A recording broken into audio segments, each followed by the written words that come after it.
মানুষ কিন্তু বিভিন্ন আয়োজন করে বেঁচে থাকে তার কর্মের মাধ্যমে। কিন্তু ক্ষণিকের পৃথিবীতে কিন্তু মানুষ চিরস্থায়ী নয়, চলে যাবে, এটা সত্য। ঠিক হুমায়ুন আহমেদ স্যারও কিন্তু এই পৃথিবীতে এসেছেন ক্ষণিকের জন্য এবং চলেও গেছেন।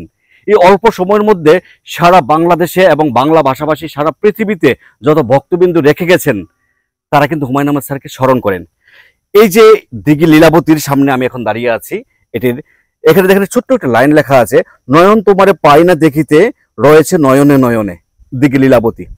হুমায়ুন আহমেদ স্যার কিন্তু পারতেন যে এই দিঘিটি তার নিজের নামে লেখার জন্য, যে হুমায়ুন দিঘি, কিংবা হুমায়ুন আহমেদ কিন্তু পারতেন যে এই দিঘিটির মধ্যে আপনার মাছ চাষ করতে, হ্যাচারি করতে, কিন্তু না। উনি কিন্তু ওনার শিল্পকর্ম, ওনার যে চরিত্রগুলো সৃষ্টি করেছেন, এগুলো ফুটিয়ে তোলার জন্য এই দিঘিটার প্রয়োজন ছিল, যে কারণে দিঘি তৈরি করেছেন। এবং এই দিঘির মাধ্যমে উনি যে শৈল্পিক মানে কাল্পনিক যে গল্পগুলো তৈরি করতেন, দিঘি লীলাবতী নাম উনি দিয়েছেন।